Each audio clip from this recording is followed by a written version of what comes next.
Assalamualaikum warahmatullahi wabarakatuh.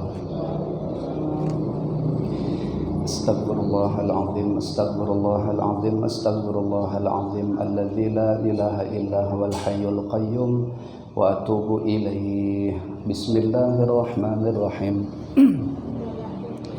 Al-Fatihah biniyatil qabul wa tamam kulli sulwa ma'mul salahi sya'an zahiran wa batinan fid dini wad dunya wal akhirah dafi'atan li kulli syarr wa jalibatan li kulli khair lana wa li walidina wa li azwajina wa li auladina wa li dzurriyyatina wa li ahli baitina wa li talamidina wa li jiranina wa li ahbabina wa li asatidina wa li masyayikhina wa li ashabil huquqil wajibati alaina wa li jami'il muslimina wal muslimat wal mu'minina wal mu'minat al ahya'i minhum wal amwat ma'al lutfi wal afiyah wa ala niyati anna Allah yunawwiru qulubana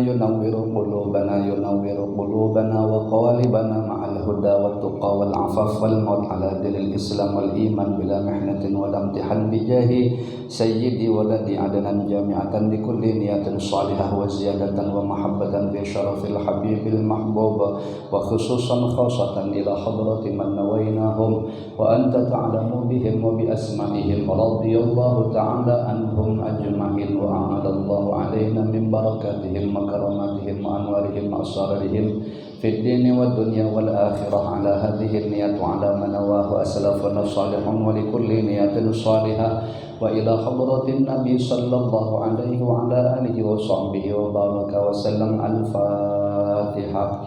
A'udzu billahi minasy syaithanir rajim. Bismillahirrahmanirrahim. Alhamdulillahi rabbil alamin. Ar-Rahmanir Rahim. Maliki yaumiddin. Iyyaka na'budu wa iyyaka nasta'in. Ihdinas siratal mustaqim. Siratal ladzina an'amta 'alaihim ghairil maghdubi 'alaihim waladdallin. Amin. Bismillah walhamdulillah wassalatu wassalamu ala Rasulillah wa ala alihi wa sahbihi wa man wala.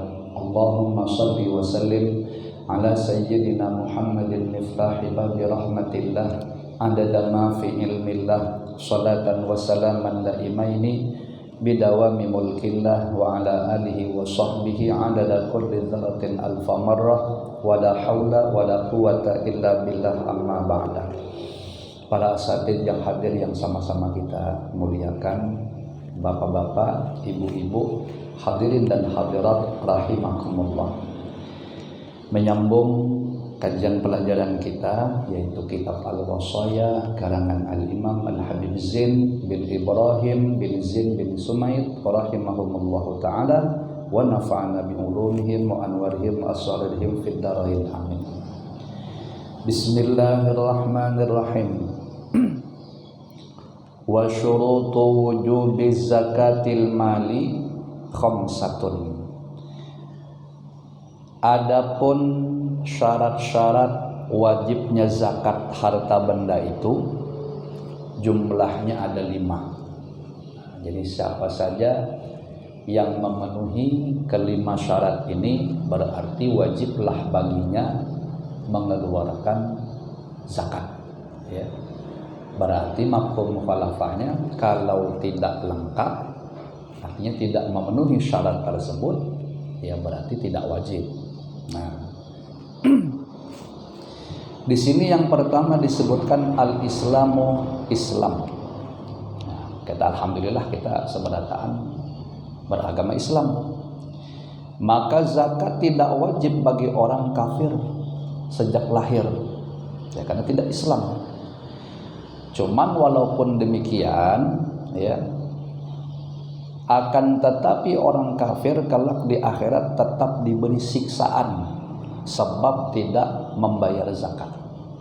Oh, jadi orang kafir itu zakat tidak wajib, tetapi kena siksa. Ya, artinya karena dia bukan Islam, sesuai aturan kita tidak memenuhi persyaratan wajib zakat, tapi bakal kena siksa. Kenapa? Karena ulama menyatakan walaupun kafir sebenarnya kewajiban syariat Islam itu mereka tetap terkena khitab. Cuman tidak bisa diterapkan oleh mereka karena statusnya kafir. Jadi seakan-akan tuh kewajiban mereka pertama masuk dulu ke Islam, baru mengerjakan seluruh hukum-hukum yang berkait dengan aturan Islam. Jadi bukan berarti walau mereka kafir, persyaratan zakat harus Islam mereka tidak kena, lalu kemudian di akhirat mereka dianggap bebas, tidak terkena hukuman atas ketidakbayaran zakat mereka. Oh, tidak seperti itu. Nah, itulah semodel kayak tambahan siksaan bagi mereka. Udah kafir, umpama mati masih dalam keadaan kafir, ya jelas masuk neraka. Tapi ternyata beban syariat-syariat Islam pun tetap terbebankan kepada mereka. Satu, kemudian wal hurriyah. Wal hurriyah ini bisa disebut juga dengan merdeka. Kemerdekaan yang bukan budak atau hamba sahaya. Nah, zakat itu tidak wajib bagi budak. Kalau sekarang ini kan sebenarnya pembahasan budak ini insya Allah ya sepengetahuan itu sudah tidak ada lagi istilah perbudakan di zaman kita sekarang. Nah, itu kalau seandainya ada budak, ya tentu mereka tidaklah berkewajiban zakat, karena yang menjadi syarat wajibnya adalah hurriyah, merdeka tadi itu. Kemudian watamamul milki, ya, kepemilikan harta yang sempurna. Jadi kita nih berkewajiban zakat kalau memang kepemilikan harta kita itu sempurna. Maksudnya dimiliki dengan sempurna, maka zakat tidak wajib bagi budak mukatab. Nah, mukatab budak yang mencicil kepada majikannya agar bebas dari status perbudakan, karena status kepemilikannya lemah atau tidak sempurna. Nih, jadi kan salah satu perbudakan, kalau kita sedikit mengkaji, itu ada istilah mukatab. Mukatab itu seorang budak yang dia mencicil kepada majikannya untuk memerdekakan dirinya. Jadi seakan-akan itu kalau dia bekerja, kalau bukan mukatab, maka apa aja yang digawi oleh si budak ini langsung 100% milik majikannya. Ini kalau bukan mukatab. Jadi budak itu kan manusia, tetapi hukumnya seperti benda. Kenapa bisa seperti benda? Soalnya bisa diperjualbelikan, bahkan bisa juga dipinjamkan. Dan dia sama sekali tidak memiliki kepemilikan mutlak, itu tidak ada. Ini kalau cerita budak.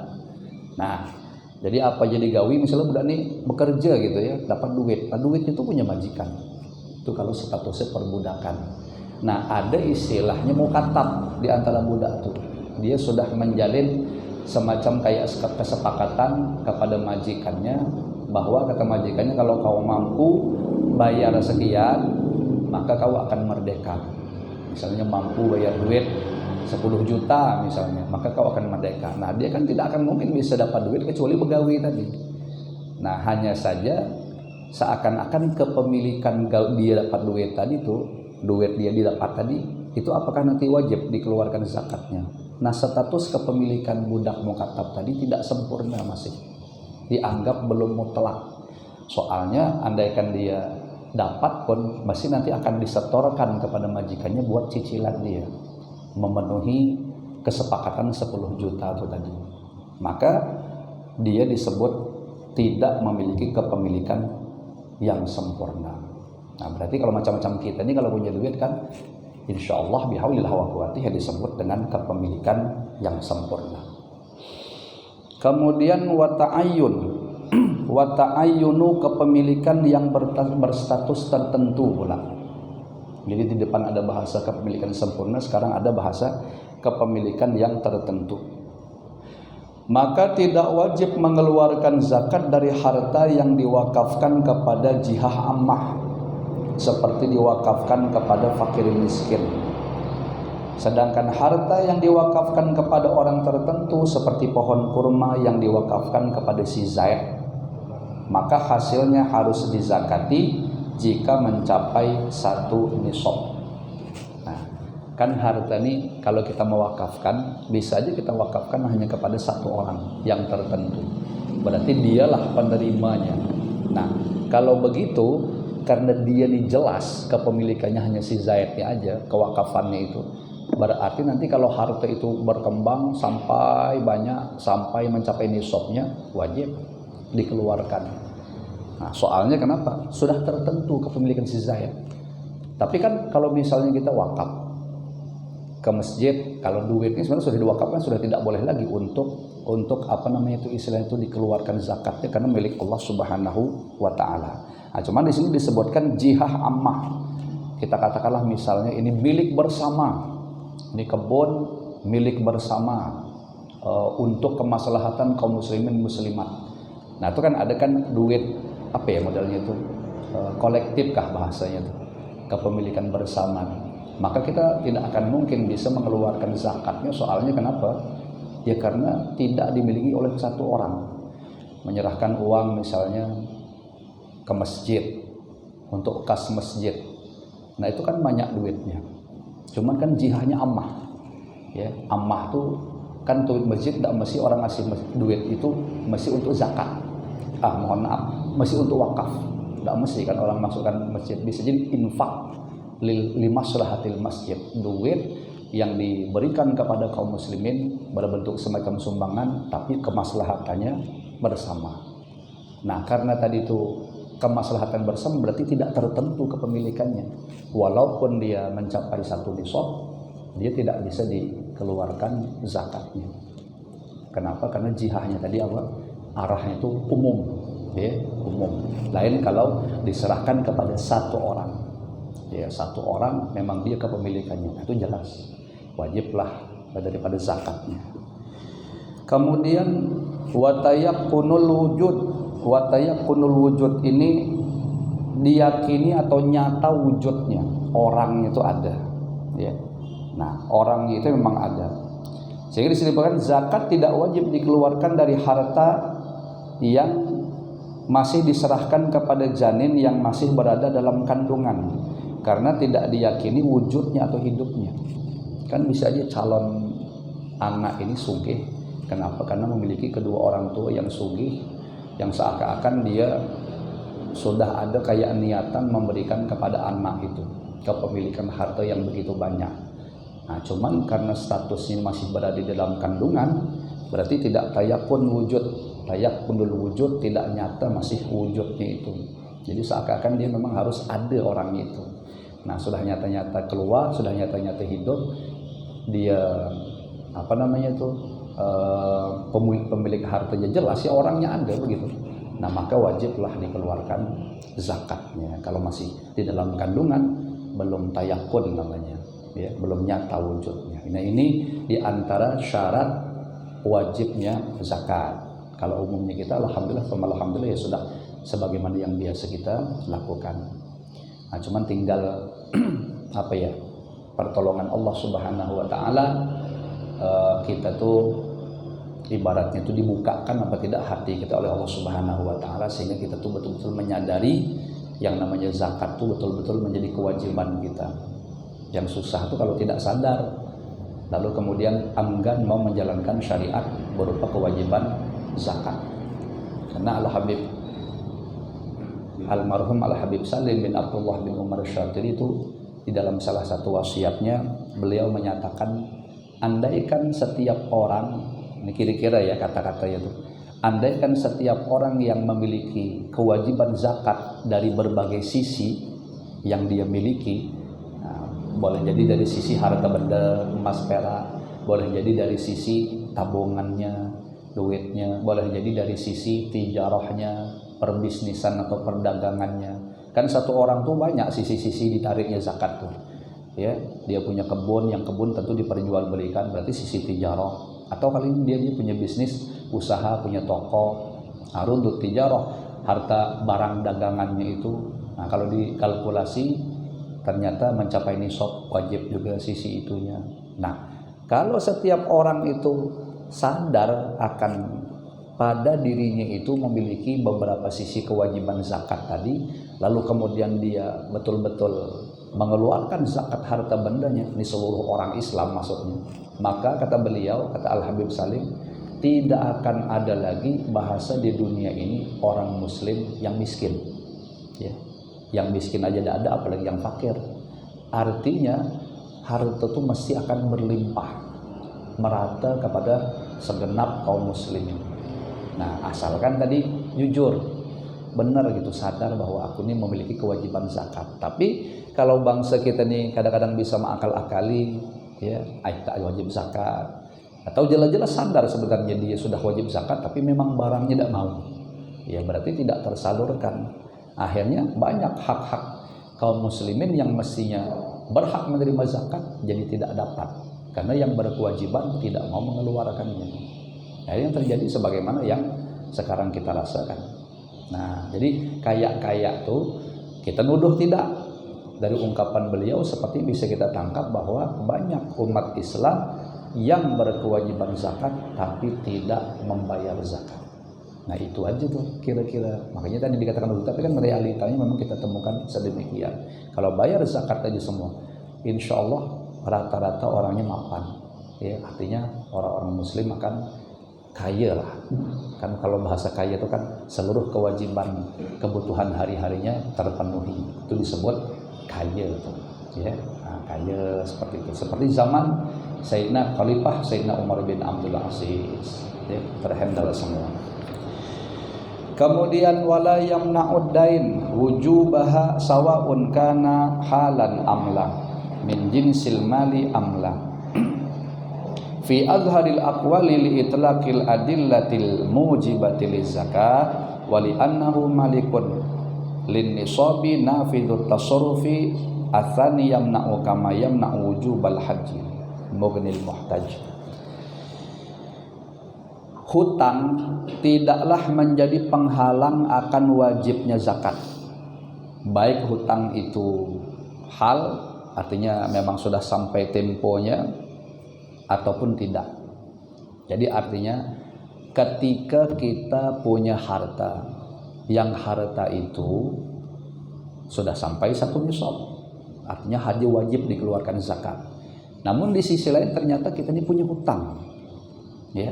Di sini tidak dibahas hutangnya kadarnya harus setengah berapa persen, pokoknya berhutang yang sekira-kira umpama hutang itu kita bayarkan, mungkin sinisab tadi jelas jadi berkurang.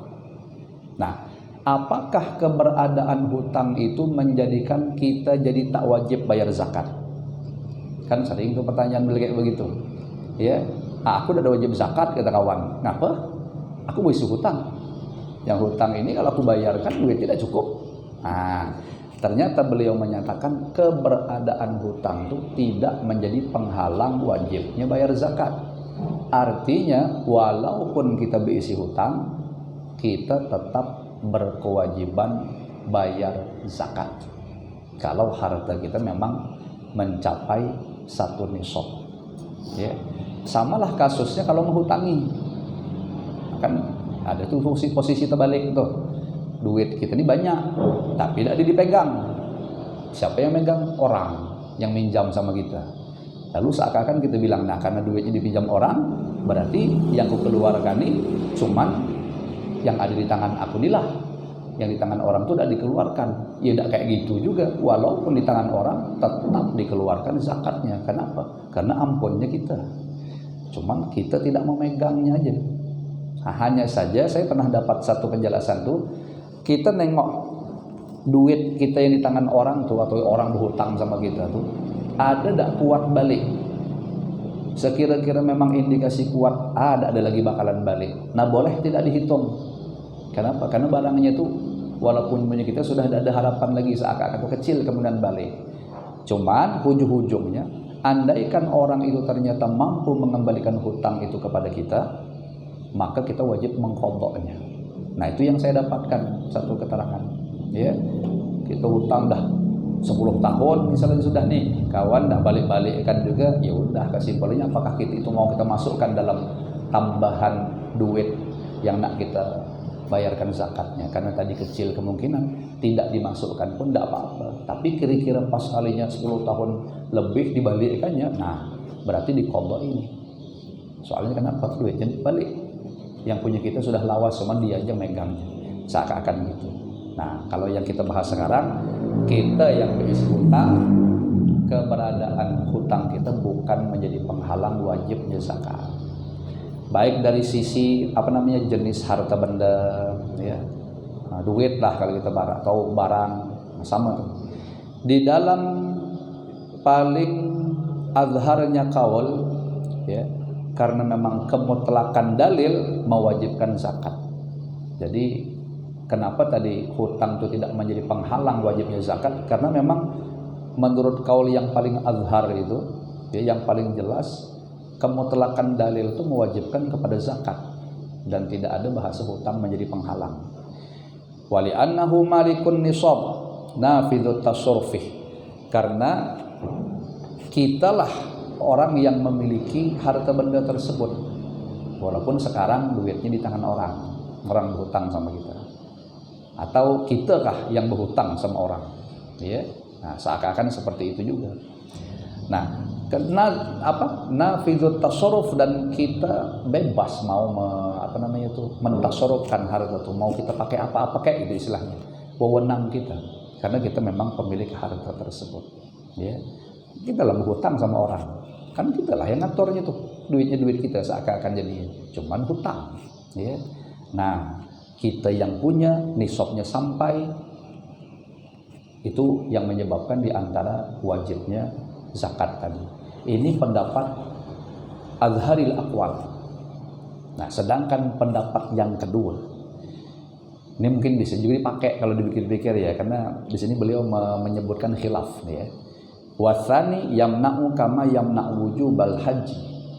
Adapun dalil kedua atau pendapat kedua mengatakan mencegah, artinya keberadaan hutang itu mencegah wajibnya bayar zakat. Nah, kalau pendapat kedua mengatakan berarti kalau berisi hutang, ternyata kita lihat nisabnya, kita katakan tadi misal emas 77,50 gram, kalau diduiti 60 juta misal, ada enggak duitnya? Ada lah, berarti sampai nisabnya. Tapi satu sisi aku berisi hutang, ya. Nah, karena aku berisi hutang, tentu kan wajib ku bayar. Berapa hutangnya? 20 juta. Kalau 60 juta nih ku ambil, 20-nya ku bayarkan, berarti kan cuma sisa 40. Kalau 40 berarti tidak sampai nisab zakatnya. Seakan-akan gitu. Oh, berarti walaupun sekarang duitnya 60, tapi kan ada status hutang, berarti aku tak wajib bayar zakat. Nah, ini pendapat yang kedua. Seakan-akan karena ini ada pilihan bagi yang merasa, ya, mungkin para pebisnis atau orang yang punya duit banyak tapi berisi hutang, ya kalau mau lebih selamat ambil pendapat yang awal tadi, wajib bayar zakat. Tapi kalau nak langkah aman, ya silahkan ambil kaul kedua nih, ya, tak wajib bayar zakat. Cuman yang saya khawatirkan kalau kita milih kaul yang kedua nih, nanti akan menjadi semacam syuh, rasa pemalar sebenarnya ada di dalam diri kita yang mestinya itu harus kita bersihkan gitu.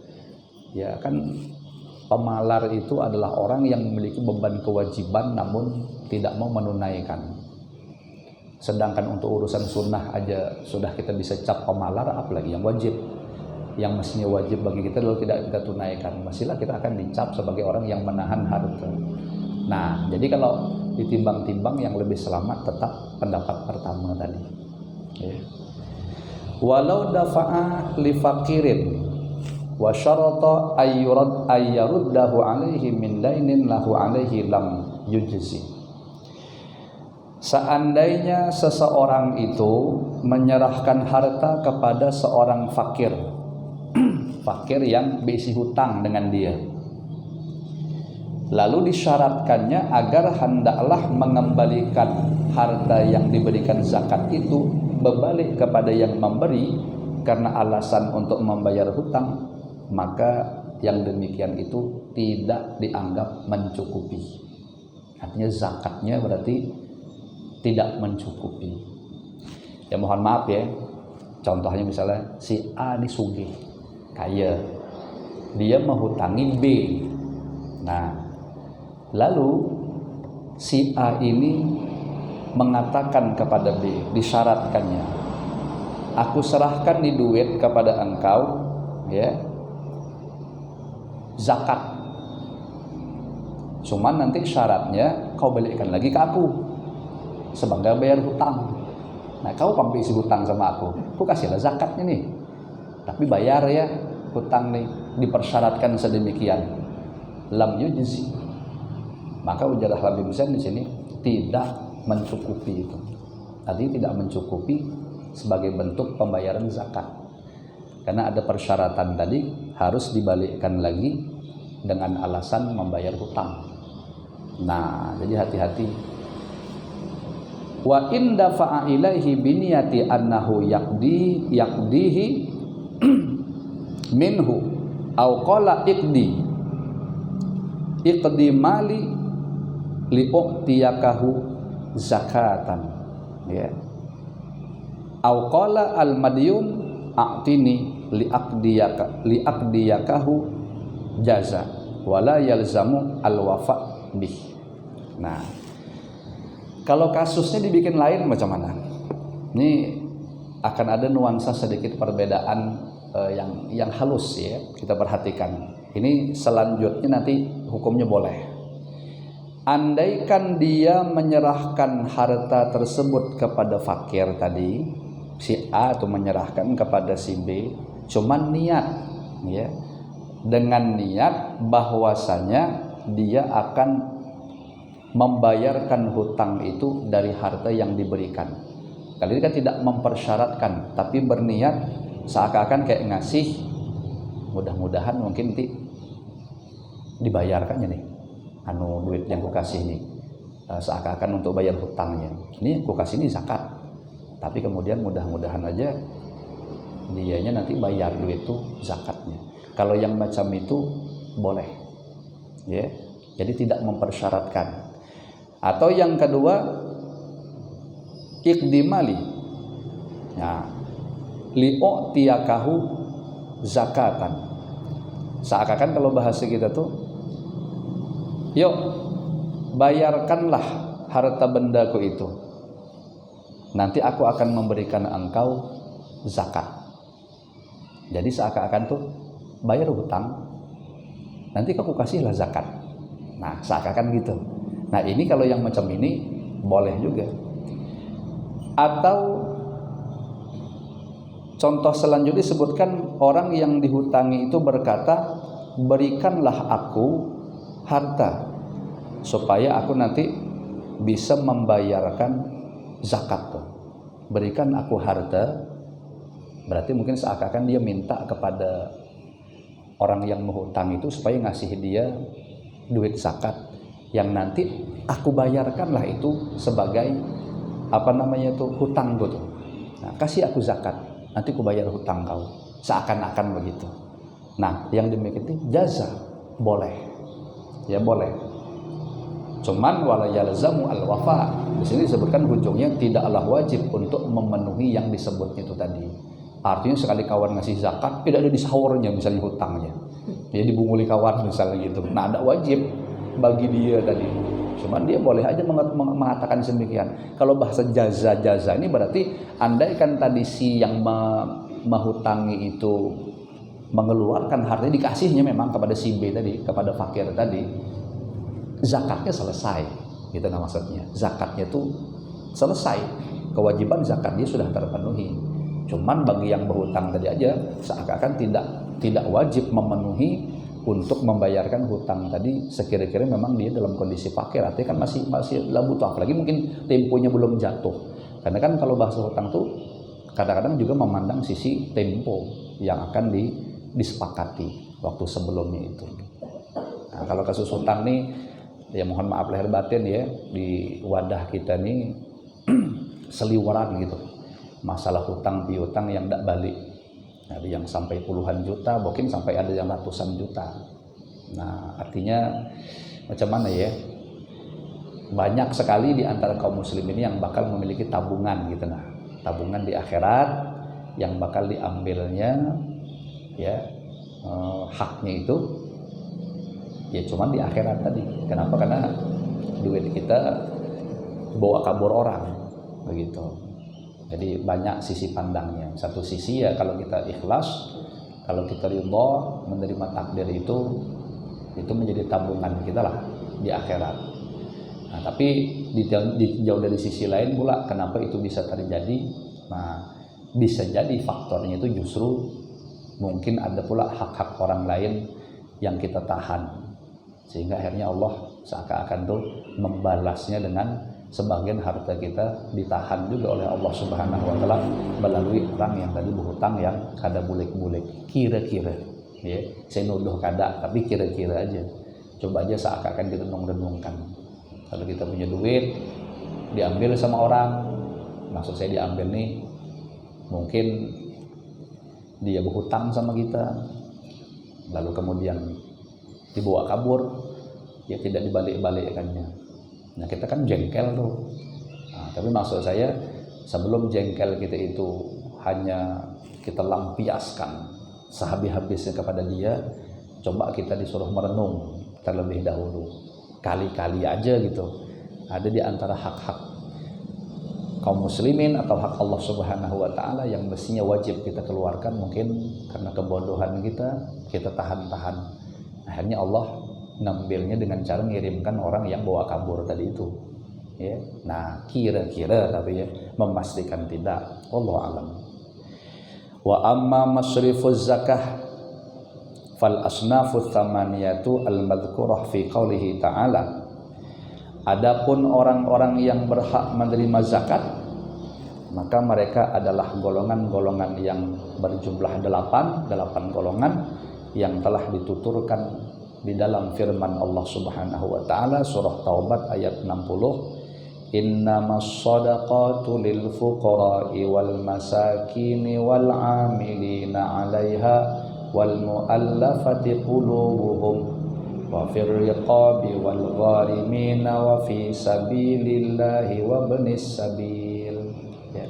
Sesungguhnya zakat itu diberikan kepada fuqara, masakin, orang miskin, fakir, miskin, amilin, amil, mu'allafah qulubuhum, orang-orang yang mu'allaf, ya.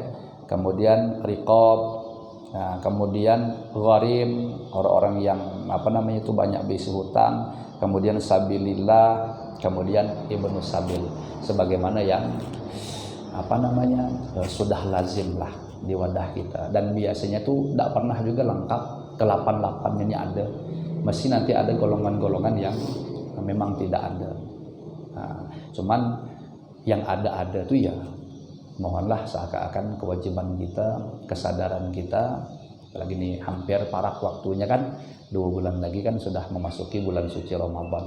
Nah itu biasa di akhir-akhir bulan, lagi biasa seminggu, atau banyak orang yang mengeluarkan zakat. Mudahan aja hati kaum muslimin muslimat yang betul-betul tadi memiliki beban kewajiban membayar zakat betul-betul diberikan kesadaran oleh Allah Subhanahu wa taala sehingga mau berbagi ya daripada harta bendanya. Jangan mau ditahan-tahan. Karena penahanan itu hakikatnya bukan untuk menguntungkan kita. Memang harta kita seakan-akan dengan kita tahan itu tetap tidak berkurang. Karena saking cintanya kita sama harta dunia itu, akhirnya kita tahan. Sebenarnya kan itu bukanlah satu keuntungan, justru itu menjadi satu bentuk kecelakaan sebenarnya. Ya, bentuk sesuatu yang sangat memudorotkan bagi kita. Kenapa? Karena status kita pasti zalim. Ya, zalim. Nah, bersiap-siaplah nanti Allah Ta'ala akan menurunkan semacam hukumannya. Kalau hukuman itu Allah berikan di dunia nih, ujar sebagian pendapat ulama itu masih untung. Jadi kalau Allah kok banyak nimpakan kita bala musibah semacam kayak hukuman yang disegerakan, itu syukur masih. Kenapa? Ya karena seakan-akan kita merasa menderitanya itu masih di dunia, yang insya Allah nanti di akhirat kita seakan-akan tuh udah tidak ada lagi dapat tuntutan. Ya. Karena sudah habis diambil sama Allah Subhanahu wa taala. Yang dikhawatirkan tuh sampai sekarang posisinya aman-aman saja. Artinya Allah sengaja tunda penghukuman itu biar di akhirat.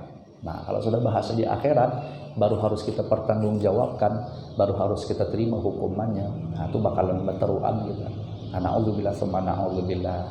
Wa syurutu akhidiz zakah wallahu a'lam bissawab. Mudah-mudahan yang kita kaji seada-adanya ini, mohon maaf lahir batin atas ketidaksempurnaan penjelasan, atas kesalahan-kesalahan. Mudah-mudahan yang kita kaji seada-adanya ini dijadikan oleh Allah Subhanahu wa taala menjadi ilmu nafi', manfaat berkah dunia akhirat. Amin ya rabbal alamin. Al-Fatihah. A'udzu billahi minasyaitonir rajim. Bismillahirrahmanirrahim. Alhamdulillahi rabbil alamin. Arrahmanir rahim. Maliki yaumiddin. Iyyaka na'budu wa iyyaka nasta'in. Ihdinas siratal mustaqim. Siratal ladzina an'amta 'alaihim ghairil maghdubi 'alaihim waladdallin. Amin. Bismillahirrahmanirrahim. Alhamdulillahi rabbil alamin. Wassalatu wassalamu ala asyrafil anbiya wal mursalin sayyidina wa maulana Muhammadin wa ala alihi wa sahbihi ajma'in. Allahumma inna nas'aluka ilman nafi'an wa qalban khashi'an wa amalan mutaqabbalan wa rizqan katsiran halalan tayyiban mubarakan fihi. Allahumma inna na'udzubika min ilmin la yanfa' wa qalbin la yakhsha' wa amalin la yurfa' wa du'ain la yusma'. Rabbana atina fid dunya hasanah wa fil akhirati hasanah wa qina adzabannar. Wa sallallahu ala sayyidina wa maulana Muhammadin nabiyil ummi wa ala alihi wa sahbihi wa baraka wa sallam. Alhamdulillahi rabbil alamin. Hadani Allah wa iyyakum ajma'in. Wassalamualaikum warahmatullahi wabarakatuh.